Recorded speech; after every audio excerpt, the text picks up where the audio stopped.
दोस्तों, आप लोगों का स्वागत है H2O स्टडी सेमेस्टर का यूट्यूब चैनल में। देखिए, अभी हम लोग कवर कर रहे थे बिहार पॉलिटेक्निक सेकंड सेमेस्टर के लिए कवर कर रहे थे इंजीनियरिंग मैकेनिक्स कवर कर रहे थे। इंजीनियरिंग यहाँ पे है, नीचे ग्राफिक्स और मैकेनिक्स दोनों हो जाती है तो कन्फ्यूजन हो जाता है। तो हम लोग अभी इंजीनियरिंग मैकेनिक्स कवर कर रहे थे और इंजीनियरिंग मैकेनिक्स का प्रीवियस ईयर का MCQ क्वेश्चंस कवर कर रहे थे। तो प्रीवियस ईयर का जो MCQ सीरीज था उसका आज हम लोग 8वां सीरीज है। इससे पहले हम लोग 7 सीरीज अच्छे से कवर कर चुके हो। सारा का सारा आपका वीडियोज प्लेलिस्ट में देखने को मिलेगा। प्लेलिस्ट में जाइए और अच्छे से सब लेक्चर आप जरूर देख लीजिएगा, ठीक है। ये सेशन रेगुलर वालों के लिए और साथ में कैरी वालों लोगों के लिए भी है। तो स्टार्ट करते हैं सेशन को। मेरा नाम है शुभम कुमार, आप लोग देख रहे हैं H2O स्टडी सेमेस्टर का YouTube channel. This is a part of H2O study, एक H2O स्टडी का पार्ट है। तो हम लोग सेशन को स्टार्ट करें। तो हम लोग सेशन को स्टार्ट करते थे। देखिए, आज का जो फर्स्ट क्वेश्चन है ना आपकी स्क्रीन पे, centre of gravity of a sphere lies at the. Sphere का सेंटर ऑफ ग्रेविटी की बात कर रहे हैं। ये स्फीयर है, गोला है। गोला का सीजी लाई कहाँ करेगा? ये तो सब जगह से इसका सिमेट्रिकली रहती है, एक्स एक्सिस वाई एक्सिस के अबाउट। तो जहां पे X axis Y axis cut कर रहा है और ये तो यूनिफॉर्म रहता है, तो जहां पे एक्स एक्सिस वाई तो ये तो सीधे सीधे सेंटर पर लाई करेगा। तो centre of gravity of a sphere lies at the centre. तो centre of gravity of a sphere, sphere का जो सेंटर ऑफ ग्रेविटी जो है सीजी, वो कहाँ पे लाई करेगा? सीजी सेंटर पर लाई करेगा। तो ऑप्शन नंबर इसका ए हो जाएगा correct. Next, a beam which one and is hinged and the other and is, मतलब एगो बीम है, ठीक ना, जिसका एगो एंड हिंज है और अदर एंड रोलर है, तो is known as the beam. इस तरह से है, एगो इंज हिंज है और एक तरफ क्या है? रोलर है। तो इस प्रकार के बीम को हम लोग क्या बोलते हैं? A beam which one and is hinged, एने हिंज है एने रोलर है, तो इसको हम लोग सिंपली सपोर्टेड के नाम से जानेंगे और कुछ नहीं। कैंटिलीवर तो हम लोग का इस तरह से बनता है, एक तरफ फिक्स एक तरफ फ्री। फिक्स्ड में इस तरह से दिखेगा, एने फिक्स्ड एनो फिक्स्ड। कंटिन्यूअस में बहुत सारा सपोर्ट रहेगा नीचे से, सिंपली सपोर्टेड ये दिख रहा है। तो ऑप्शन नंबर इसका सी हो जाएगा, simply supported. Next, branch of mechanics which related to the bodies at rest is called. मतलब मैकेनिक्स का वो ब्रांच जिसमें हम लोग बॉडी जब रेस्ट में रहती है उसके बारे में पूरा डिटेल से हम लोग अध्ययन करते हैं, तो उसको हम लोग बोलते हैं स्टैटिक्स, ठीक है। Branch of mechanics which relates two bodies at rest is called, उसको हम लोग क्या बोलेंगे? स्टैटिक्स के नाम से जानेंगे। तो इसका ऑप्शन नंबर बी हो जाएगा। स्टैटिक्स में जनरली बॉडी एट रेस्ट के बारे में अच्छे से डिटेल से हम लोग सीखते हैं और समझते हैं, पढ़ते हैं। A machine is said to be ideal. अगर हम लोग बोले कि एगो मशीन, देखिए एक machine is said to be ideal if its efficiency. एक मशीन को हम लोग आइडियल मशीन का नाम कब दे सकते हैं? जब अगर उसका मशीन का जो इफिशियंसी है वो 100% के बराबर हो। अगर मशीन का जो इफिशियंसी 100% के बराबर है तो हम लोग बोल सकते हैं कि हाँ, वो मशीन एक प्रकार का आइडियल मशीन है। तो इसका ऑप्शन नंबर ए बन जाएगा। Next, velocity ratio of a third system of A pulley having 3 pulleys is. Third system of पुली का वेलोसिटी रेशियो पूछा जा रहा है। तो थर्ड सिस्टम ऑफ पुली का velocity ratio 2 to the power n - 1। तो 2 के पावर n, n कितना है यहाँ पे? 3 पुली है ना, तो 2 के पावर 3 माइनस के साथ 1, यानी 2 दूनी 4 दूनी 8 में से 1 घटा देंगे तो क्या हो जाएगा? 7 हो जाएगा। इसका क्या निकलेगा? Option number 7 correct answer. तो velocity ratio of a third system of pulley having 3 pulleys is, velocity ratio of a third system of pulley having 3 pulleys is, तो क्या हो जाएगा? वेलोसिटी रेशियो उसका 7 हो जाएगा। नेक्स्ट, 65 के बाद 66, mechanical advantage of a machine is expressed as. तो एक मशीन का मैकेनिकल एडवांटेज की बात किया जा रहा है। तो मशीन का मैकेनिकल एडवांटेज, लोड अपॉन में इफोर्ट, आउटपुट अपॉन में इनपुट, बोथ एंड विद, दोनों। ऑप्शन नंबर ए और बी दोनों करेक्ट है। Next, the effort of a moment of A bodies. तो देखिए बॉडी के मतलब जो इफोर्ट लगा, इफोर्ट ऑफ मोमेंट की बात कर रहा है, यानी बॉडी के अंदर इफोर्ट तो लगा रहा है लेकिन वो इफोर्ट ऑफ मोमेंट की बात कर रहा है। तो जब इफोर्ट ऑफ मोमेंट के चलते बॉडी में जनरली घुमाव उत्पन्न होगा, समझे? इफोर्ट ऑफ मोमेंट के चलते बॉडी में घुमाव उत्पन्न होगा, तो ये क्या हो जाएगा? To move it, to turn it हो जाएगा इसका करेक्ट आंसर ना।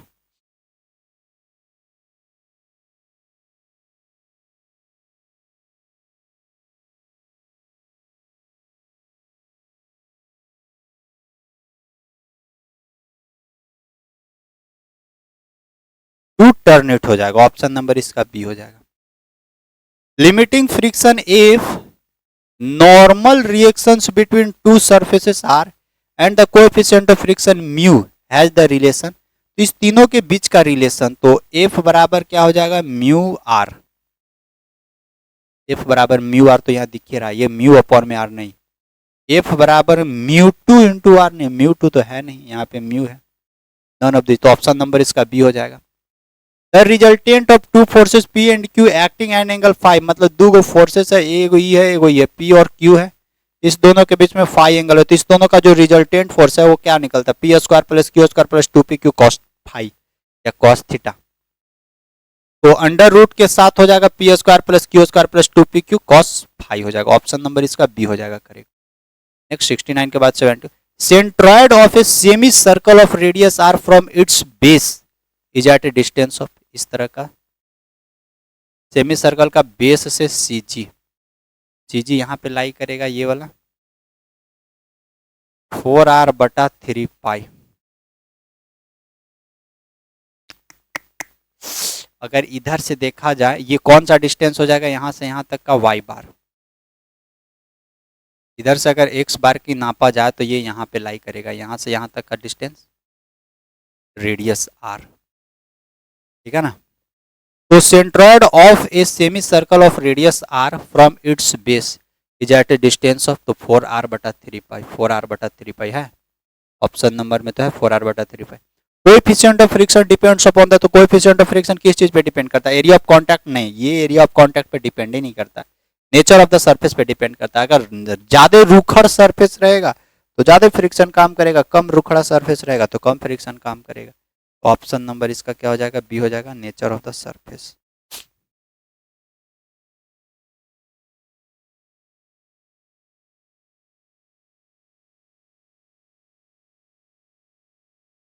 विच of the following is vector quantity, इसमें से कौन सा ऐसा है जो वेक्टर क्वांटिटी के अंतर्गत आता है, तो एनर्जी मास एंगल, ये तीनों तो स्केलर क्वांटिटी लग रहा है, ये जो मोमेंटम है ये मोमेंटम एक प्रकार का वेक्टर क्वांटिटी है। मोमेंटम क्या है, मोमेंटम एक प्रकार का वेक्टर क्वांटिटी है। तो विच of the following is a vector quantity, तो कौन सा हो जाएगा, मोमेंटम हो जाएगा। Next, the maximum velocity of A particles moving with a simple harmonic motion, जब कोई भी बॉडी एसएचएम में गति करता है ना तो वहां से जो मैक्सिमम वेलोसिटी जो निकलती है ना वो ओमेगा आर के बराबर निकलता है।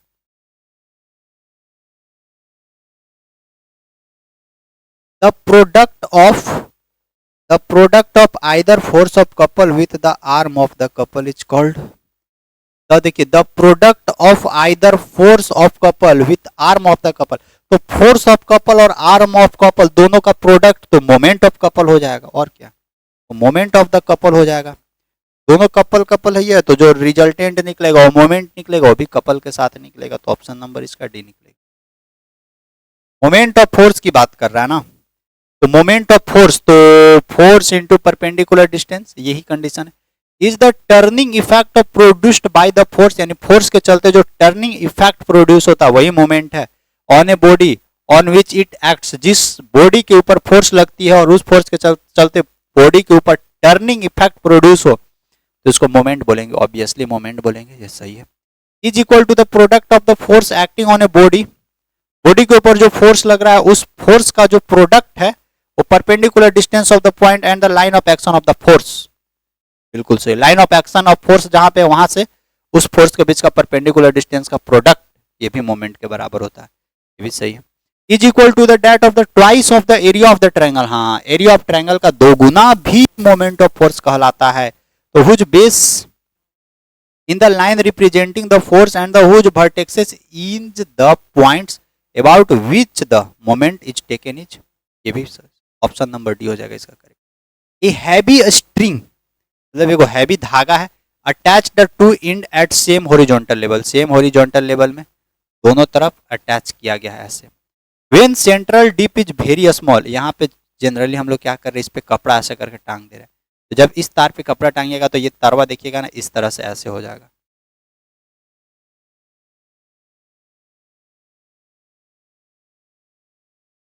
तो ये नीचे जाके ऐसे डिप कर जाएगा। तो small approaches the following curve, तो ये एक इस तरह का ऐसे कर्व बन जाएगा, तो इस कर्व को हम लोग क्या बोलते हैं, तो इस कर्व को हम लोग बोलते हैं पैराबोला। ऑप्शन नंबर बी बोलते हैं इसको, parabola. Next, kinetic friction is the, तो काइनेटिक फ्रिक्शन की बात किया जा रहा है तो काइनेटिक फ्रिक्शन किसको बोलते हैं? Tangent of angle between normal reaction and the resultant, normal reaction and the resultant of the normal reaction and the limiting friction. बाप रे बाप, इतना सारा नहीं। Ratio of limiting friction and normal reaction नहीं, काइनेटिक फ्रिक्शन है तो limiting friction और नॉर्मल रिएक्शंस का। The frictional force acting when the body just about to move, मतलब वो फ्रिक्शनल फोर्स जब बॉडी जस्ट मूव करने को होता है तो उसको हम लोग काइनेटिक फ्रिक्शन थोड़ी ना बोलते, उसको हम लोग लिमिट फ्रिक्शन के नाम से जानते हैं, ये भी पॉसिबल नहीं है। The friction force acting when the body is in motion, जब बॉडी मोशन में रहेगी उस समय जो लगने वाला जो फ्रिक्शन फोर्स होगा वो काइनेटिक फ्रिक्शन कहलाएगा। ऑप्शन नंबर डी हो जाएगा correct. Which of the following not a vector quantity, इसमें से कौन सा जो वेक्टर क्वांटिटी नहीं? वेट, वेलोसिटी, एक्सेलरेशन, फोर्स, सब तो वेक्टर है। वेट W बराबर mg, ये भी वेक्टर है। Velocity metre per second vector है। Acceleration metre per second square vector है। Force kg metre per second square, सब तो वेक्टर क्वांटिटी है। तो weight is not a vector quantity, तो ये क्वेश्चन थोड़ा सा गड़बड़ लग रहा है। इसमें सबका सब क्या है? सबका सब तो वेक्टर क्वांटिटी है, तो स्केलर क्वांटिटी तो कोई वैसा है नहीं, तो इसमें सबके सब वेक्टर क्वांटिटी है।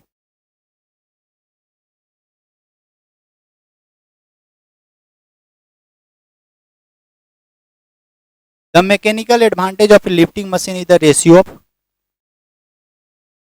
Distance moved by effort, distance की बात कर रहा है तो distance moved by the effort to the distance moved by the load, इसको तो वेलोसिटी रेशियो के नाम से जानते हैं, क्योंकि यहाँ पे डिस्टेंस का जिक्र हो रहा है, डिस्टेंस में तो वेलोसिटी रेशियो आ जाता है। तो distance moved by effort to the distance moved by load, load lifted to the effort applied, ये तो ठीक है, load lifted to the effort applied, ये तो मैकेनिकल एडवांटेज है। आउटपुट टू द इनपुट, ये भी मैकेनिकल एडवांटेज है, तो बी और सी तो सही है।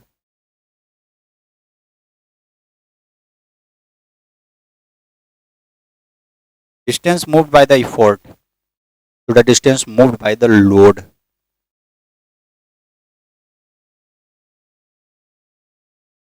ये वेलोसिटी रेशियो कहलाता है, तो ऑप्शन नंबर बी और सी उसका हो जाएगा करेक्ट। 29 के बाद देखिएगा, in ideal machine mechanical advantage is equal to velocity ratio. In ideal machine में जो मैकेनिकल एडवांटेज होता है ना वो वेलोसिटी रेशियो के बराबर होता है, तो mechanical advantage is equal to the velocity ratio, यहाँ पे हो जाएगा इक्वल टू वेलोसिटी रेशियो।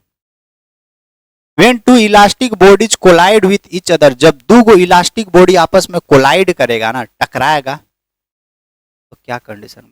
आप शादी ब्याह में जाते एक दूसरे के साथ टकराते हैं तो आंख से आंख मिलता है, लेकिन यहाँ पे टकराएगा तो क्या होगा? कोई कोई वैसे लोग होते हैं जो गुस्सा जाते हैं, कोई कोई वैसे लोग होते हैं आंख से आंख मिलने के बाद प्यार भी हो जाता है, फिर मिलजुल कर बैठ कर एक जगह खाइएगा, नंबर एक्सचेंज होगा, फिर हो गया। ऐसे भी होता है, तो उसी तरह बनिए, ये नहीं कि बस टक्कर हो गया तो गुस्सा आने लगा, नहीं दिखता है, नहीं ऐसा चले लग करो, इस तरह का नहीं ठीक है आदत। तो बढ़िया से प्यार से देखिए, और अगर बतियाना है बतियाइए, नहीं तो निकल जाइए, लेकिन गुस्साइए नहीं, ठीक है। तो when two elastic bodies collide with each other, जब दो गो इलास्टिक बॉडी एक दूसरे के साथ कोलाइड करेगा ना तो क्या कंडीशन बनेगा? The two bodies will momentarily comes to the rest after collision, बिल्कुल सही। तब दोनों टकराएगा तो थोड़ा सा लोग रुकेगा, मतलब दोनों रुकिएगा आप लोग दोनों, ठीक है, तो वो कंडीशन बोल रहा है।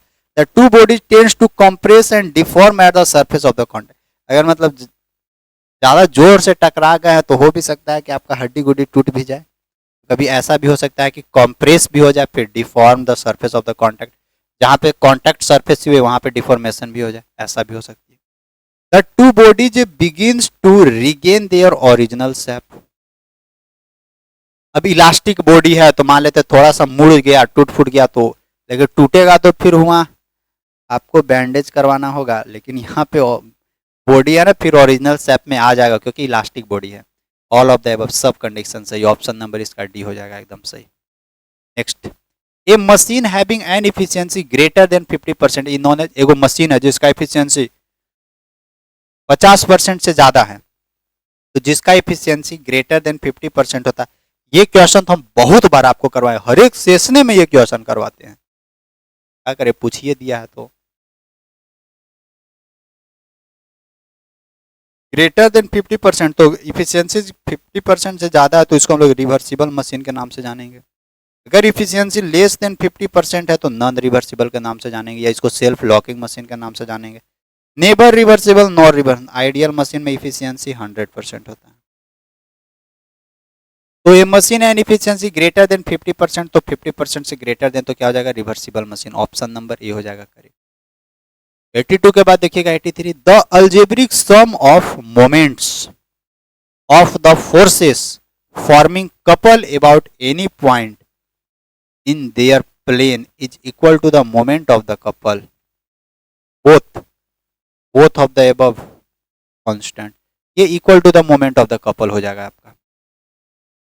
विच of the following statement is correct, में से कौन सा स्टेटमेंट करेक्ट है, देखिएगा the algebraic sum of the forces, जितना भी फोर्सेस लग रही है उस सब फोर्स का जो अल्जेब्रिक सम होगी constituting the couple is zero, उससे जो बना कपल है वो जीरो के बराबर। तो अगर अल्जेब्रिक सम जीरो के बराबर है, इसका मतलब कि इन्हों से फोर्स लग रहा होगा, इन्हों से मतलब सबका डायरेक्शन ऊपर नीचे लग रहा होगा, तब है ना अल्जेब्रिक सम जीरो होगा। तो जब अल्जेब्रिक सम जीरो हो जाएगा तो उससे जो मोमेंट निकालिएगा वो भी तो ऑब्वियसली कि जीरो निकलेगा। जब फोर्स से जीरो हो गया तो फोर्स इंटू परपेंडिकुलर डिस्टेंस, तो ऑब्वियसली का मोमेंट ऑफ कपल जीरो होगा। तो चलिए ये ठीक है, कपल इज जीरो, कपल की बात करें। The algebraic sum of the forces constituting the couple about any point is the same, ये भी सही। A couple can not be balanced by single forces, एक सिंगल फोर्स को कपल बैलेंस नहीं कर सकता। मान लेते एनए से है, एनए से लग रहा है, ऐसे गोले गोले घूम रहा है कपल, तो ये को सिंगल फोर्स एनए लगा देंगे तो थोड़ी नहीं इसको बैलेंस कर पाएगा, दोनों तरफ से लगाना होगा मेरे को। But can be balanced only by a couple of opposite sense, all of this. Option number सब इसका सही है, डी हो जाएगा। ए हैवी लैडर, मतलब एगो सीढ़ी है, थोड़ा भारी भरकम सीढ़ी है, लैडर सीढ़ी है, रेस्टिंग ऑन फ्लोर, जो फ्लोर पे रेस्ट है, टिका हुआ, and against A vertical wall में नॉट बी इन इक्विलिब्रियम। अब अच्छा इस तरह से है, अब मतलब ना इक्विलिब्रियम में नहीं है, इक्विलिब्रियम में नहीं है मतलब कि कोई, अगर ये जो वॉल है और ये सरफेस है, इस दोनों में से कोई भी एगो रुखड़ा रहता ना, मतलब रफ सरफेस रहता ना, तो इक्विलिब्रियम में रह जाता। लेकिन दो बोल रहा है कि वाल में नोट बी इन इक्विलिब्रियम, जब इक्विलिब्रियम में नहीं है तो उस सिचुएशन में ये सरक जाएगा, ये नीचे भागेगा और ये एनए सरकना शुरू हो जाएगा, मतलब ये स्लिप कर जाएगा। तो स्लिप कर जाएगा यानी ये जो वाल है और सरफेस है दोनों का दोनों स्मूथ है। The floor is smooth, the wall is rough, नहीं, the floor is rough, the wall नहीं, the floor and wall both are smooth surface. दोनों जब स्मूथ सरफेस रहेगा ना तबे जाके वो इक्विलिब्रियम में नहीं रहेगा। अगर दोनों में से कोई भी एगो रफ रहता ना तो वो फंस जाता, बैलेंस बन जाता। इसका ऑप्शन नंबर सी हो जाएगा करेक्ट। बस आज का जो सेशन रहेगा, आज का सेशन में यहीं तक रखेंगे। आज का सेशन में हम लोग 25 क्वेश्चंस कवर किए हैं। 25 क्वेश्चन में से 25 बन जाना चाहिए था। अभी जो भी अभी हम आपको कवर करवाने, ये सेशन में थोड़ा सा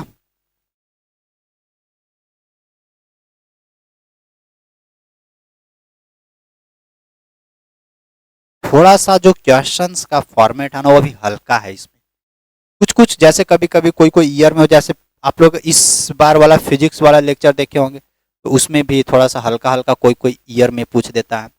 इसमें भी मैकेनिक्स में भी कभी कभी, हाँ, लेकिन ये एमसीक्यू है, ध्यान रखिएगा। एमसीक्यू पे भी अभी हम लोग चर्चा कर रहे हैं। अभी सब्जेक्टिव भी आएगी तो सब्जेक्टिव में भी पूछा जाता है, सब्जेक्टिव में आपको न्यूमेरिकल पूछा जाएगा, तो ध्यान रखिएगा। ऐसा नहीं है कि मतलब ऑब्जेक्टिव आसान पूछ रहा है तो सब्जेक्टिव, हाँ, लेकिन ऐसा भी नहीं है कि आप नहीं बना पाइएगा। आप उस लाइक हो चुके हैं, उस लाइक कैपेबल हैं, आप बना दीजिएगा, ठीक है। तो बस आज का सेशन यहीं तक रखते हैं। तो जाते जाते सब लोग वीडियोज को लाइक करते हुए जाइएगा, जो भी नए लोग हैं सभी लोग चैनल को सब्सक्राइब करते हुए जाइएगा। तो फिर मुलाकात करते हैं हम लोग नेक्स्ट सेशन में, तब तक के लिए बाय बाय।